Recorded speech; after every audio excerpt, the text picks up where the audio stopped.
Awalnya saya bertemu dengan tunarungu 13 tahun yang lalu. Saya melihat bagaimana tunarungu ternyata agamanya sangat dasar sekali. Bahkan bisa dibilang nggak kenal agama mereka ini. Karena setelah saya lihat ternyata mereka belum pernah belajar agama dari ustadz yang bisa isyarat, yang menyampaikan agama dengan isyarat kepada mereka, sehingga mereka tidak mengenal agama, tidak mengenal Allah. Dari melihat itu saya merasa termotivasi, rasa risau melihat mereka bagaimana masa depan mereka di dunia dan di akhiratnya, terutama masalah agamanya.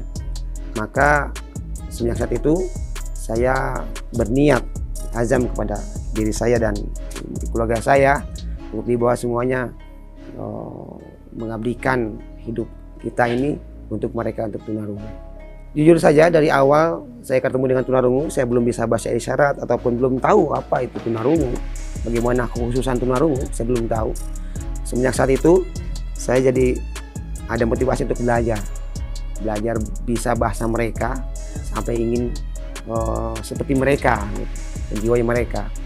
Dan khusus untuk metode mengaji, untuk belajar agama, terutama Al-Quran, saya dapat dari Mekah Madinah sana, dari Arab sana, dari Taif. Ketika saya dulu memang kerjaan saya dulu membimbing ibadah umroh, warawiri Mekah Madinah, warawiri Indonesia Mekah. Saya bertemu dengan tunarungu orang sana, berkenalan berbahasa, ternyata berbeda dengan bahasa kita, ngajinya dengan bahasa Hijaiyah Arab.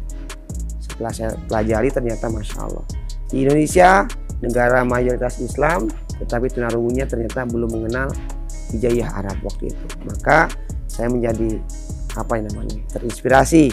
Kenapa Al-Quran yang untuk orang Indonesia saja, yang bukan bahasanya, bisa kita pelajari? Kenapa tidak tunarungu pun bisa mempelajari bahasa yang bukan bahasanya? Untuk saat ini saya merasakan sesuatu ini adalah satu tantangan buat saya, buat kami ini. Jelas yang sulit adalah mengenalkan yang baru kepada mereka. Al-Quran, agama adalah hal baru buat mereka. Jadi saya mengenalkan, pertama jelas mereka bukan menolak, tercengang apa itu Al-Quran, apa itu agama. Itu menjadi tantangan buat kami untuk mengenalkan hal yang baru kepada mereka. Yang kedua, tentunya di Indonesia belum biasa dengan bahasa mereka, terutama keluarga pun belum biasa, lingkungan belum biasa. Terlebih bahasa agama untuk mereka belum biasa. Inilah tantangan kami, bagaimana membiasakan yang tidak biasa ini kepada mereka, sehingga mereka mau mempelajari agama, bahkan mereka tahu tanggung jawab agama buat mereka dan tahu paham bagaimana tanggung agama di dunia dan di akhirat untuk mereka. Kalau perubahan, saya tahu perubahan karena 2 bulan pertama, karena waktu itu pas pandemi ya, jadi ketemu lagi setelah 2 bulan. Itu perubahannya sangat-sangat jauh ya, dari yang kebiasaan di rumah, kemandirian, itu sangat kelihatan banget. Perilaku kemandirian itu yang biasanya kalau yang dulu belum di sini minder, ketemu orang minder, takut. Setelah di sini ya meskipun harus sama ibunya tapi nggak selalu gitu. Kendala di teman-temannya ya, kalau anak kan biasanya main ya sama teman-temannya. Nah ketika sama temennya tuh obrolan nggak nyambung, temennya mau ini anak nggak paham, dia maunya ini temennya nggak paham, itu jadi kasihan sendiri melihat anaknya ya, nggak boleh main di rumah aja, itu juga nggak tega, mau dikasih berbaur sama teman-temannya juga kasihan gitu. Masuk ke sini meninggalkan orang tua dan keluarga. Saya jadi ganti bapaknya, istri saya jadi uminya, anak-anak saya jadi kakak-kakaknya. Mereka mandiri di sini dalam artian mereka jauh dari keluarga. Dan mereka diberikan pembelajaran bagaimana mereka menghadapi hidup di kedepannya ini. Mereka tidak ada ketergantungan dengan orang-orang sekitarnya. Mereka kita ajari mengaji sendiri, setoran nanti dengan hafalannya, ya ambil sendiri hafalannya. Dia nanti mengamalkan di sholat tahajud pun dia bangun sendiri.